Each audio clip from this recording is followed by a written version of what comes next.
saya akan membahas satu topik yang eh, kekinian, begitu ya. Nah ini, jadi bagaimana kita bicara ikonik inovatif. Jadi Dave Thomas ini adalah yang membangun di dalam satu pilar bisnis di Amerika. Selama ini kan McDonald.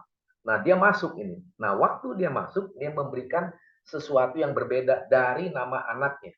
Dia meninggal tahun berapa ya? Udah lama juga ya. Dan ini memberikan satu hal yang menarik, ya. Bagaimana dia sebagai founder dari satu burger gitu ya, memberikan terobosan. Jadi saya pun sebenarnya waktu di Kelapa Gading itu tahun berapa ya? 90-an kali ya. Saya menikah itu 91, ya 91 Desember. Jadi kurang lebih udah berapa tahun ya? Sudah 30 tahun, 31 tahun lah akhir Desember. Itu tahun 91 itu Wendy's sudah lebih dulu ada daripada McD saat itu. Dan rasanya saya juga lebih suka ya taste daripada Wendy's. Lalu bergelombanglah adanya McD, McDonald ya. Nah, tapi saya bukan masalah itu. Ini menjadi satu contoh bagaimana seorang yang mengeluarkan sesuatu yang baru itu karena pendidikan. Jadi kalau pendidikan bagus, itu yang saya katakan menjadi di dalam itu saya katakan adalah menjadi guru itu ataupun tenaga pendidik menjadi seorang yang saya sebut itu adalah ini kalimatnya supaya saya lebih ini lagi dia adalah satu orang ini kok nggak ada ya oh ya kok nggak ada ya saya lupa lagi jadi guru itu adalah investor ya investor daripada pendidikan. Nah investor kalau dalam sebagai pendidikan adalah satu kunci keberhasilan sebenarnya. Tadi saya sudah buat ya satu kunci keberhasilan bagaimana sesungguhnya kehadiran daripada seorang guru itu ada ini guru is investor intellectual for the future and given life treasure always. Ini saya buat tadi, makanya saya agak lama hadir di grup gitu ya. Jadi guru itu penanam modal untuk intelektual. Jadi kalau guru itu gagal ya menghasilkan satu investasi kepada para murid, bagaimana seorang guru itu bisa mendidik seseorang siswanya atau mahasiswanya in the next 20 years ahead untuk 20 tahun yang akan datang. Salah satunya Dave Thomas, sehingga dia terinspirasi dari sekolah sampai kuliah. Maka saya mengatakan orang kan bilang ada Finlandia. Finlandia memang bagus, tapi itu akhir-akhir mungkin pertengahan 2000. Jadi kalau Amerika itu sejak dari awal, sejak dari abad ke-16, 15, 16 lah, 14 malah ya. Termasuk kalau di Inggris itu Cambridge dan lain sebagainya. Tapi kalau di Amerika bukan banyak. Ada 50 universitas yang lebih dari 100 tahun, 200 tahun, dan itu tidak pernah turun kualitasnya. Nah, rekan-rekan bisa baca, saya udah sebar belum ya, itu di Amerika ada konsistensi hasil dan konfigurasi membingkai pikiran dan akhirnya membangun logika yang sifatnya breakthrough dan segar sehat gitu. Nah itu menjadi willingness, menjadi comparative advantage during in our competition trajectory. Ya, bagaimana kita berjalan di dalam persaingan di dalam dunia pendidikan. Jadi Amerika sampai sekarang sih dari yang SD sampai kepada yang S3 ataupun postgraduate nggak ada negara sampai sekarang mengalahkan dia. Ya.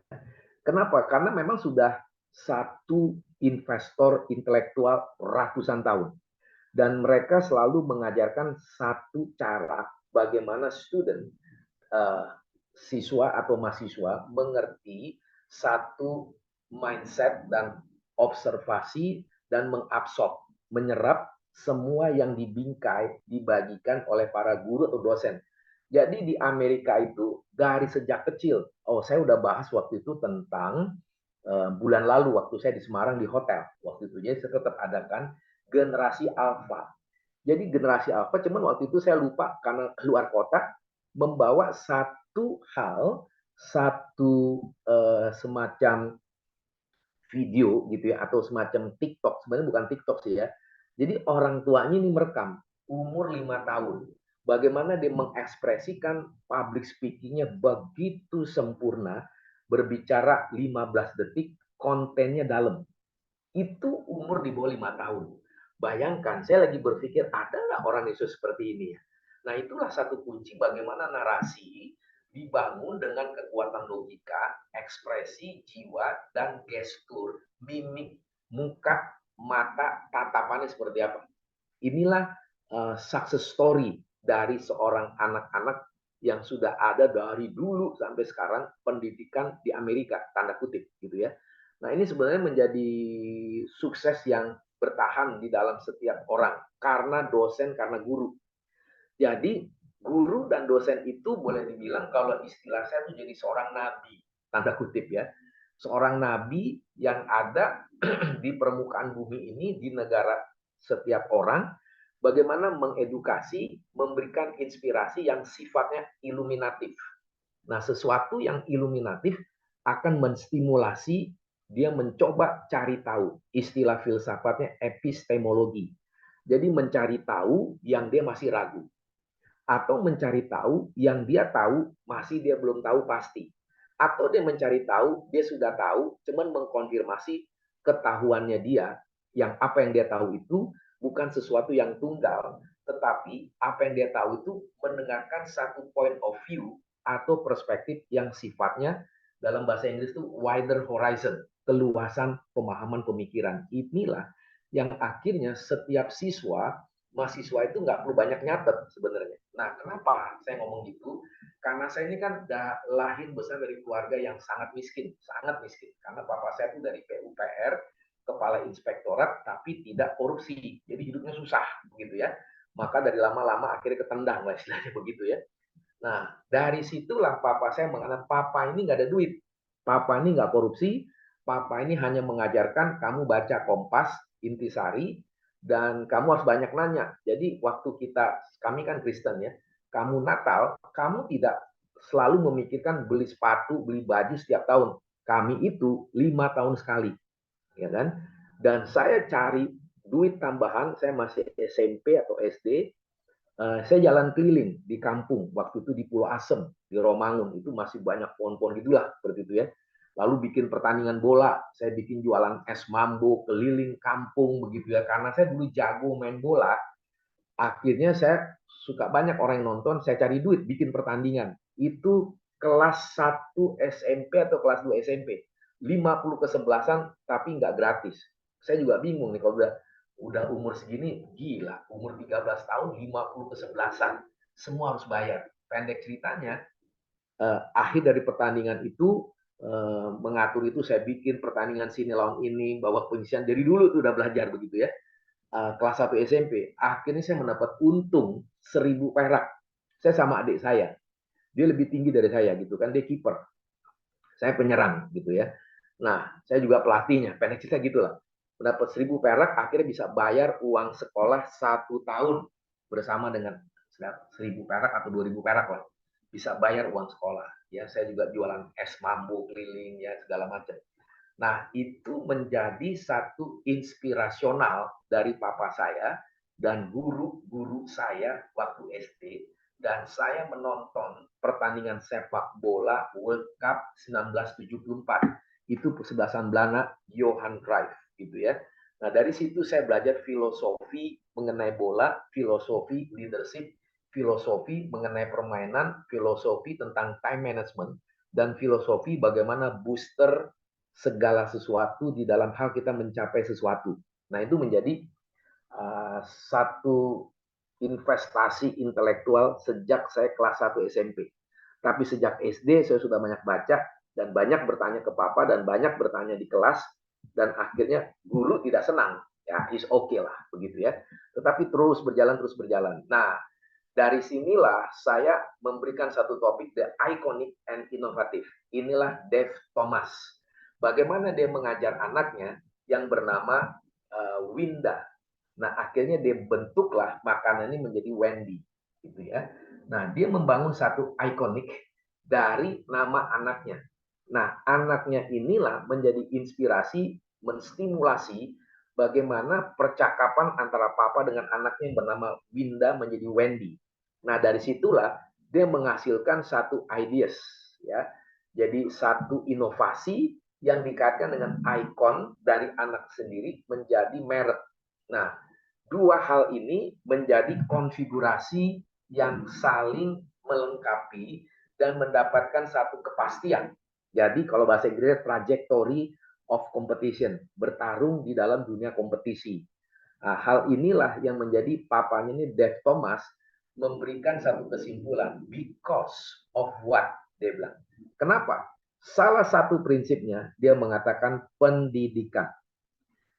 Jadi pendidikan itu memungkinkan keturunan dia bahkan yang sekarang dan seterusnya di Amerika dan seterusnya tidak memungkinkan orang itu tidak menghasilkan sesuatu, tapi justru akan membuat sesuatu. Maka tidak heran waktu saya berapa kali ke Amerika melihat entertainment, Hollywood dan seterusnya, lalu apa itu namanya tentang kartun-kartun itu saya udah bahas juga tuh tahun 2015 mengenai Walt Disney misal gitu ya. Saya kesana ngeliat gitu ya, pelajarin seterusnya.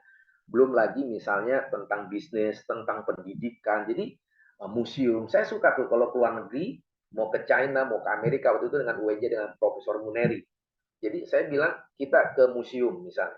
Kita melihat di belakang museum itu ada text of story from this country. Jadi ada satu narasi-narasi yang mengandung makna mendalam.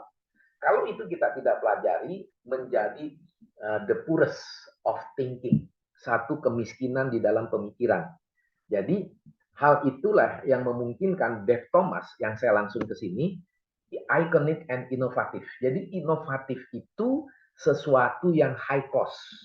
Jadi cost yang mahal tapi menghasilkan profit and loss-nya return on investment. Sekian tahun, sekian rupiah lah. Pendek ceritanya begitu. Tetapi bukan itu saja, kata Dave Thomas. Pendidikan menjadi long term investment. Dan long term investment dari generasi ke generasi dan akhirnya memberikan satu legenda. Nah, itu Wendy's waktu saya ke Amerika cukup besar. Walaupun dia sudah kalah dengan McDonald. Dan McDonald sekarang saya lihat itu di Amerika konteksnya lawannya yang di sini ada Burger King. Ya, wah, top class, keren begitu ya. Nah, teman Burger King di sini agak terlambat masuk tapi lumayan. Tapi cabang-cabangnya tidak sebanyak McD. Orang Indonesia taunya McD. Tapi kalau secara jujur ya, head to head ya, McD nggak ada apa-apanya sama Burger King, termasuk yang di sini. Enak, lebih original seperti itu ya. Dan satu lagi di Amerika sekarang yang paling top itu in and out mereknya, tapi di sini belum masuk, dia nggak mau fokus gitu ya, dia fokus di Amerika. Kembali lagi yang bikin McD, Coca-Cola, Wendy's, Burger King, semua termasuk Hollywood, semua orang-orang di sana larinya apa? Pendidikan. Jadi pendidikan itu roh DNA satu ketetapan majunya bangsa. Nah, majunya bangsa berarti karena guru, ya guru dan dosen. Jadi di Amerika nih teman-teman ya,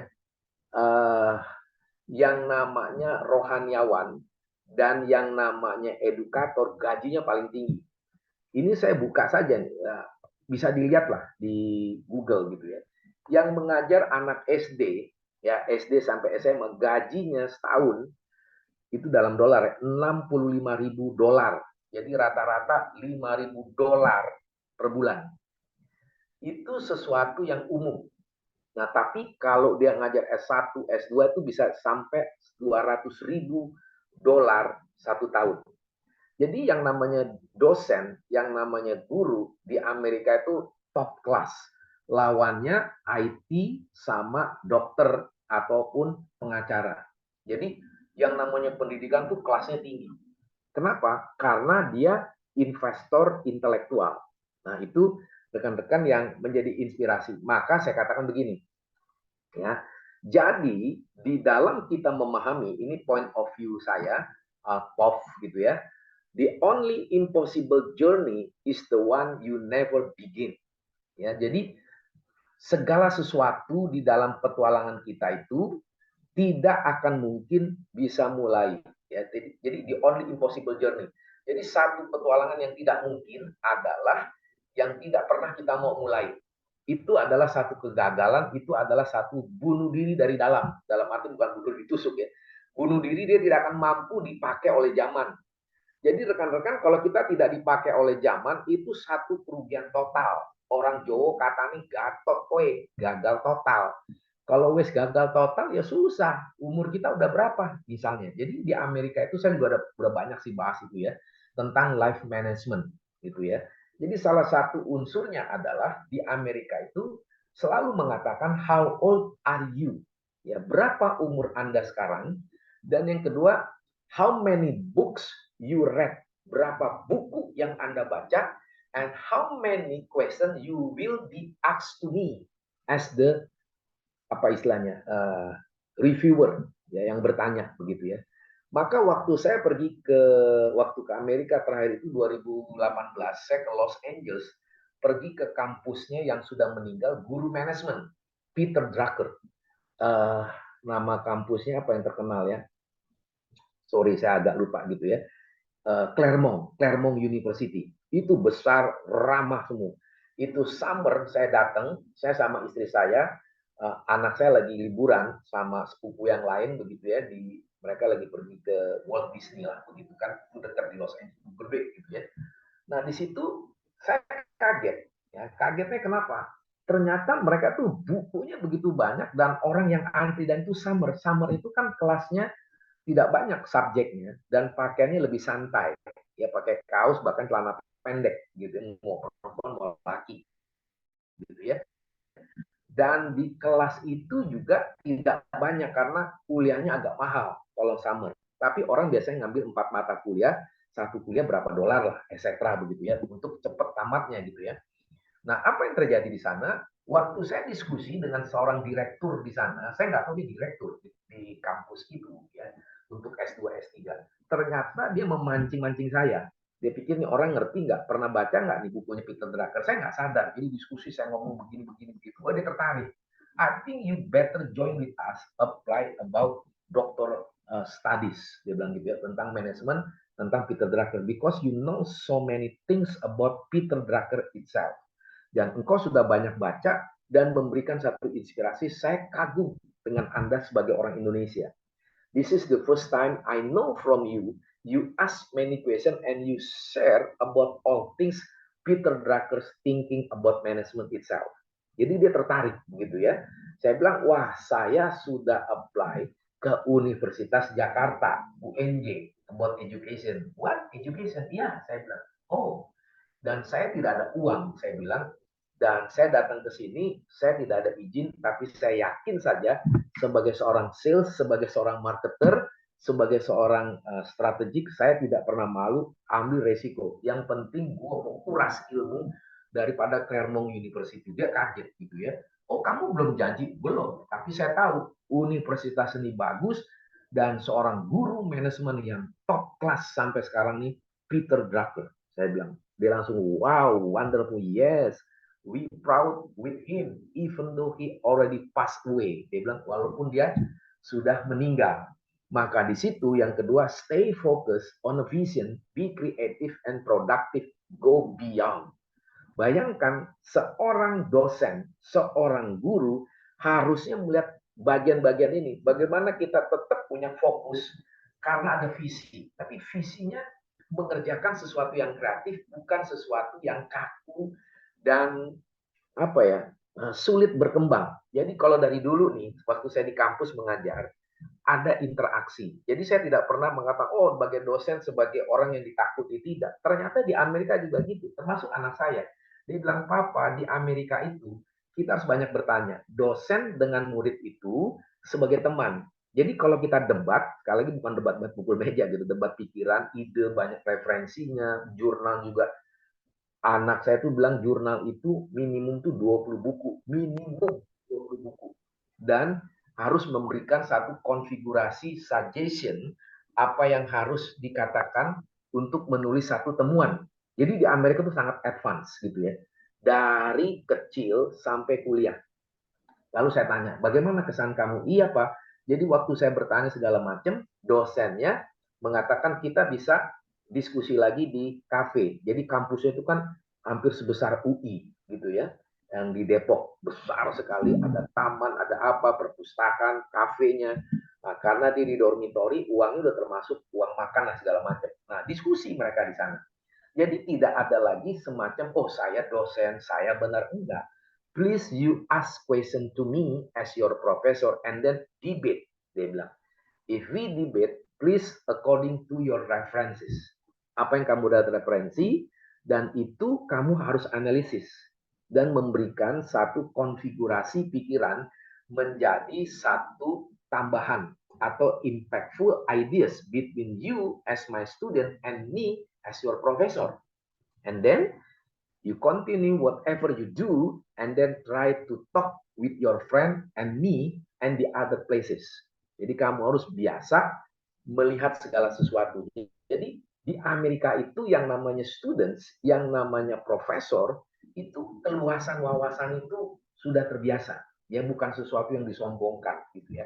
Justru di Amerika kalau nggak bertanya, tidak mau berdiskusi, dianggap kita bukan orang intelektual. Kita hanya apa istilahnya copy paste, hanya mencatat.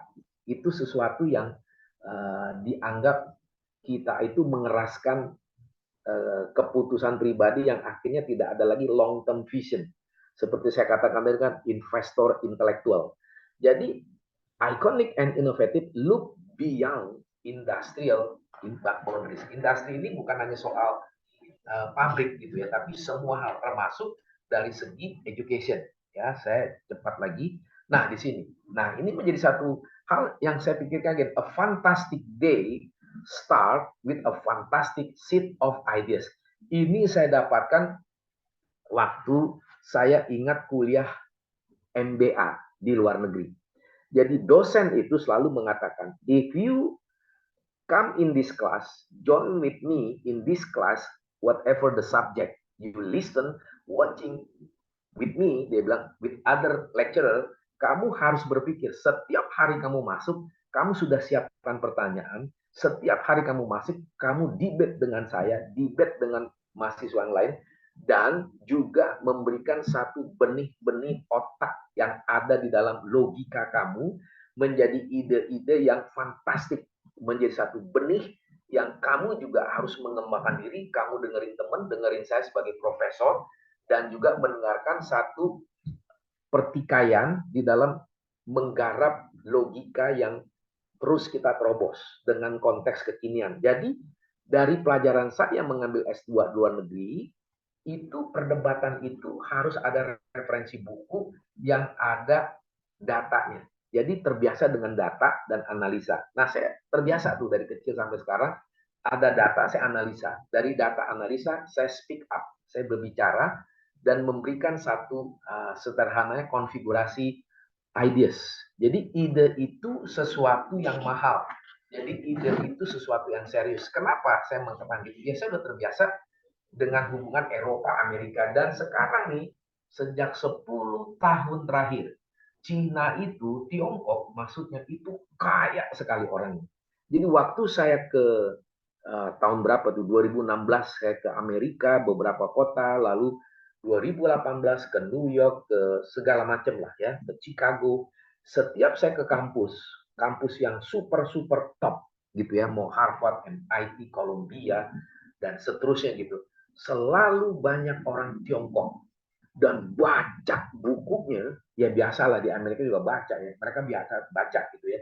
Itu di taman, di perpustakaan tuh begitu serius sambil makan es krim, sambil denger musik, sambil dia mencatat segala macam. Saya coba lihat, wah gila gitu ya.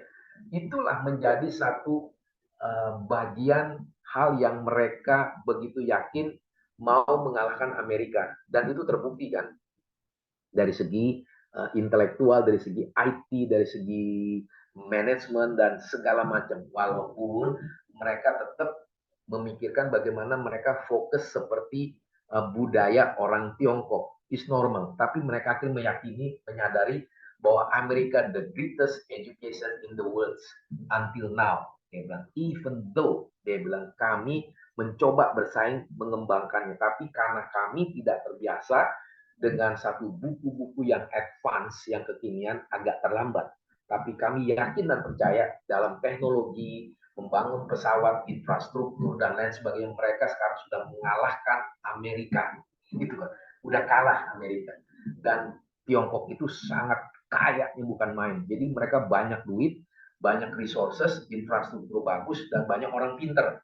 Jadi mereka mau masuk ke seluruh bangunan di dalam arti pendidikan dan lain sebagainya di Amerika. Kalau teman-teman lihat siapa yang jadi presiden direktur dari YouTube ya, ataupun dari Facebook ataupun dari Google, semuanya kalau nggak orang Cina, Tiongkok, India.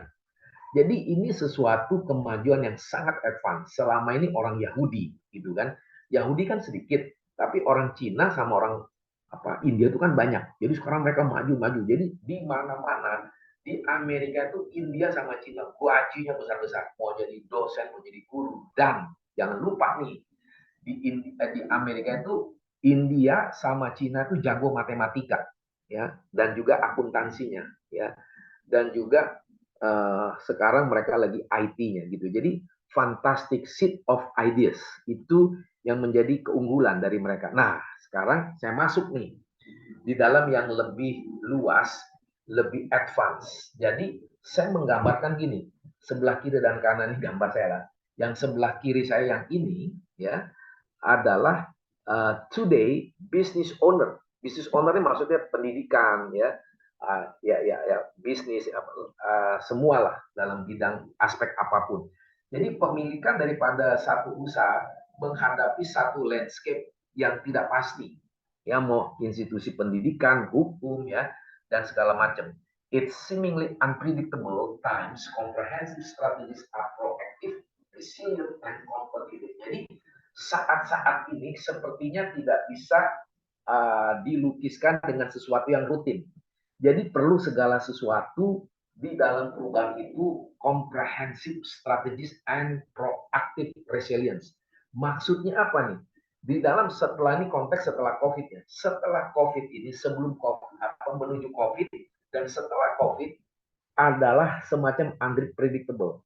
Indonesia ini dianggap negara yang sehat ya dibandingkan Amerika. Amerika tuh sudah banyak pengangguran, sudah banyak orang-orang yang stres. Tapi 1 tahun terakhir ini yang mereka benci dengan Donald Trump akhirnya sadar.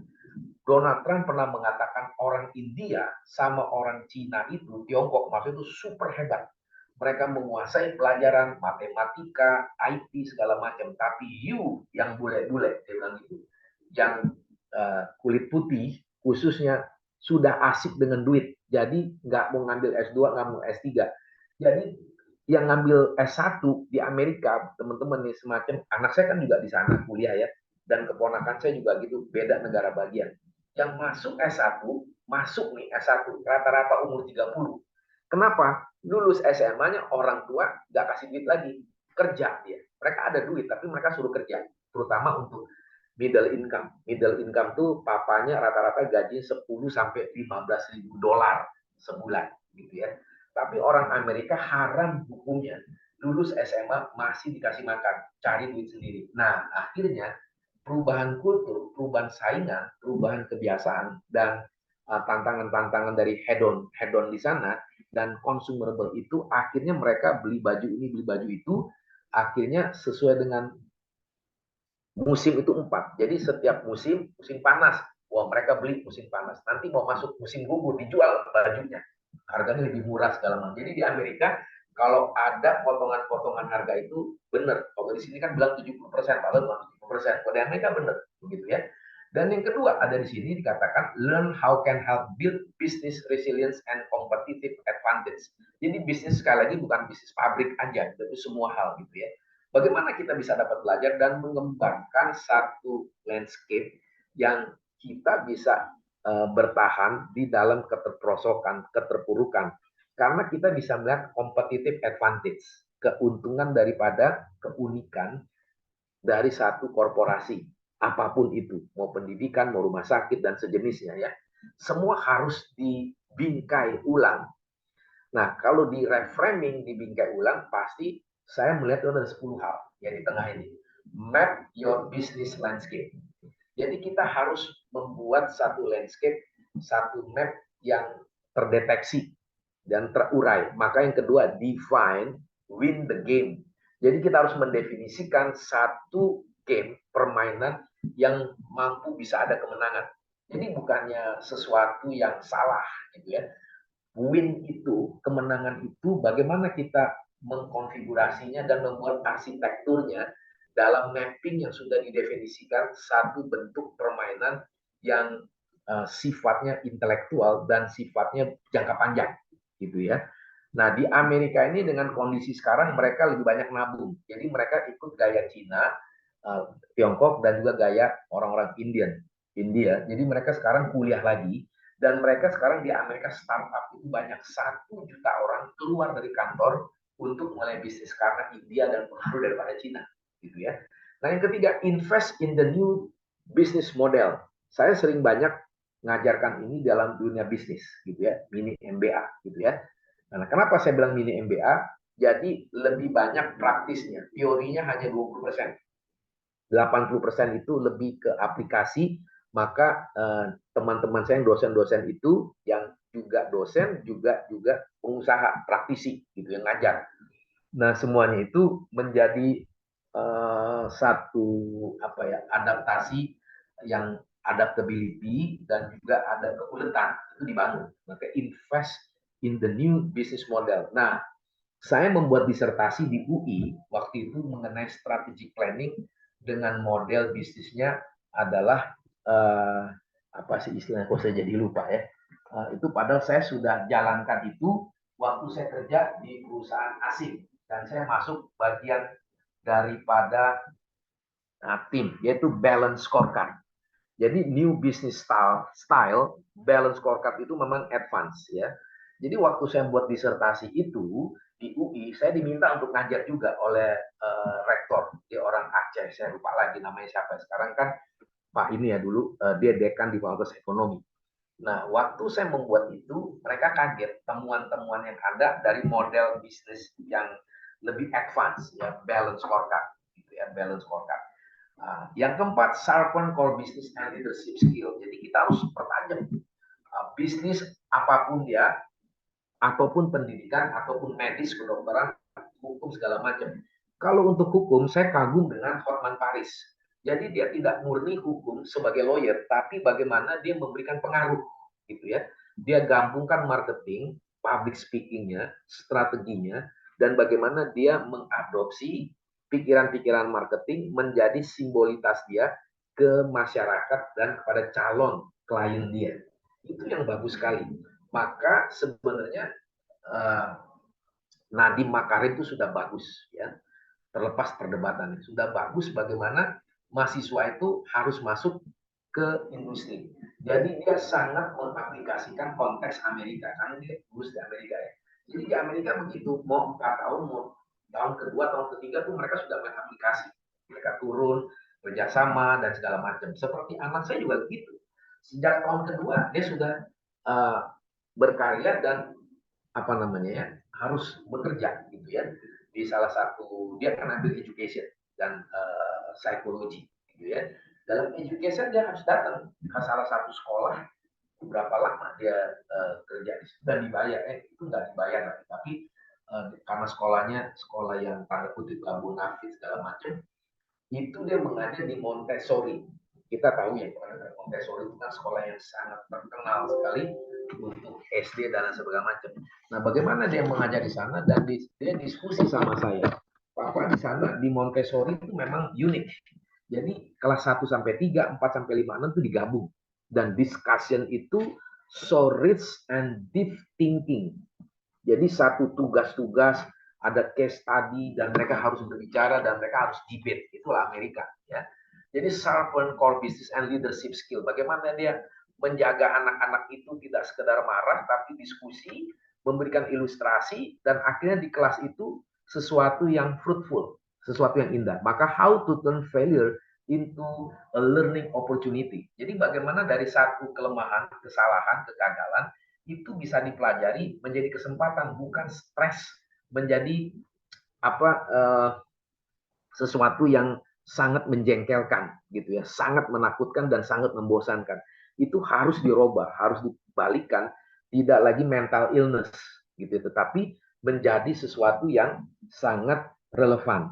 Nah, saya pernah mengajar juga mental illness di dalam seminar training dan juga satu lagi itu yang di Harvard yang sedang dikembangkan sudah dari tahun 2010 itu mindfulness gitu ya. Itu saya sudah pelajari 2010 sebenarnya, mindfulness di Harvard University. Bagaimana konsep mindfulness, ketenangan batin, pikiran yang dijernihkan, meresap apa yang dipahami, mulai direnungkan dan dilihat jauh jangka panjang. Kalau istilah saya adalah long term investment. Tetapi kalau dalam pikiran saya bukan sekedar hanya meditasi, tapi meditasi menghasilkan kejernihan satu konfigurasi ideas. Ini yang sangat penting gitu ya.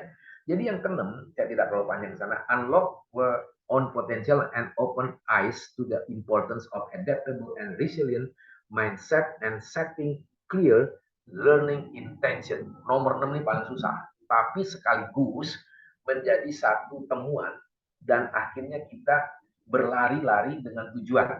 Jadi jangan kita kunci potensi itu semua pribadi, tapi kita buka mata kita dengan satu hal yang ada benefitnya, ada kepentingannya, tapi kita adaptasi. Inilah orang Cina. Ya, ide ini saya dapat waktu saya ke Beijing sama Profesor almarhum Munir, Muneri maksud saya. Ya, itu kan prodi itu kan S3 untuk ikut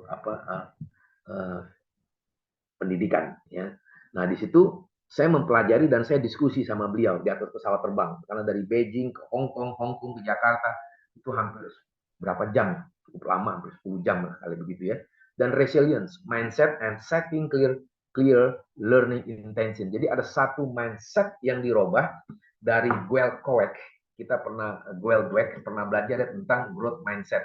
Tapi saya lebih seneng, lebih suka pemikiran dari bukunya Grit, karangan daripada Angela Duckworth. Itu juga saya pelajari tahun 2018 dari anak saya, gitu ya. Anak saya juga seneng baca lah, karena papanya baca, anaknya pasti juga baca, begitu ya. Dan dia selalu mengingat papanya ada buku yang bagus tapi mahal. Waktu itu saya beli 350.000 bahasa Inggris gitu ya di Kinokuniya yang ada di Plaza Senayan, tapi sekarang udah tutup lah sejak COVID ini ya. Ketujuh, establish a mentoring program. Nah, ini di Amerika sudah biasa mentoring ya. Mentor. Jadi ada diskusi, ada problem solving dan memberikan ideas dan sifatnya discussion. Leverage internal talent. Jadi bagaimana kita mengembangkan seluruh kemungkinan yang ada. Setiap orang itu selain diprediksi harus diuji. Makanya itu biasanya di dalam korporasi sebenarnya di pendidikan udah ada, tapi di UI pun belum jalan. Waktu saya membuat disertasi mengenai balance scorecard gitu ya. Itu yang dinamakan, saya juga udah pelajari tahun 2010, human capital management. Ya, jadi human capital management tuh suksesnya dimulainya di Harvard Business ya, di Amerika, di korporasi-korporasi. Jadi talent pool, maka di sini saya katakan establish mentoring program, leverage internal talent, optimize daripada greatest asset that is people. Jadi bagaimana manusia itu bisa kita kembangkan jangka panjang dan ada program yang utilisasi sifatnya satu kesatuan. Jadi nggak berdiri sendiri. Yang 10, rethinking the organization chart. Ini hanya bisa dijalankan dimengerti kalau dia hidup karirnya jelas. Dan dia punya wawasan yang luas dan ada kecerdasan berpikir dibingkai ulang di dalam mapping ideas, thinking the organization structure will be effective that kind of the organization, the korporasi ataupun pendidikan gitu ya. Saya cepat saya nanti teman bisa bertanya. Nah, ini dia. Ya. Ini yang saya buat juga dalam kesimpulan saya adalah bagaimana sustainable and profitable growth. Nah, teman-teman saya selalu memberitahu bahan ini nggak ada di buku gitu ya. Teman saya pelajari akhirnya saya membuat mapping. Jadi dari SD saya terbiasa buat mapping. Cuman dulu SD kan aduh jelek lah, tapi udah terbiasa lah karena kan saya nggak ada buku ya. Papa saya hanya kasih satu buku untuk 1 tahun. Bayangkan pelajaran SD SMP juga gitu, satu buku untuk 1 tahun.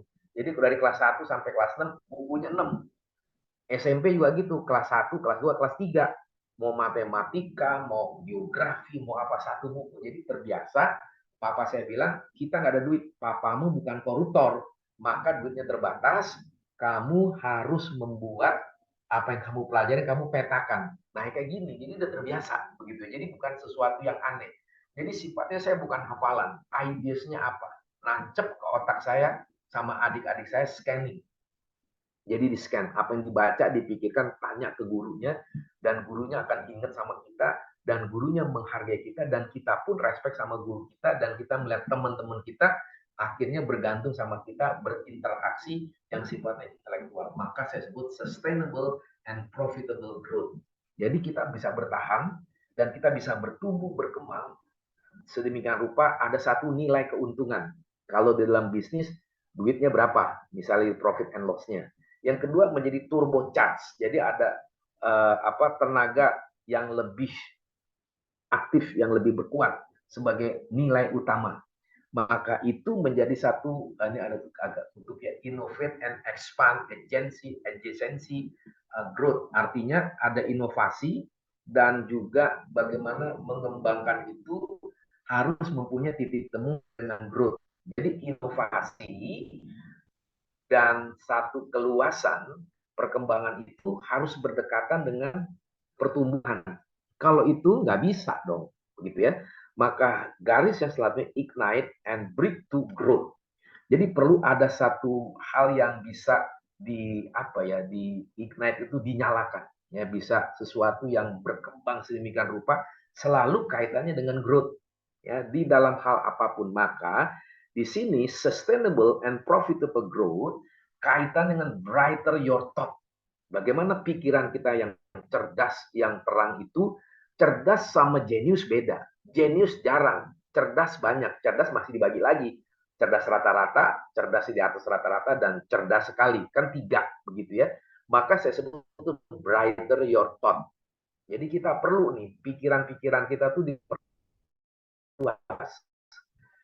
Jadi bukan segala sesuatu yang sifatnya hafalan, tapi sifatnya adalah discussion. Kita meresap apa yang dikatakan oleh dosen, guru, dan apa yang ditulis di majalah, di koran, dan apa yang kita dengar, ilustrasi ataupun seminar yang ada di televisi, ataupun seminar-seminar yang lain, di koran dan segala macam.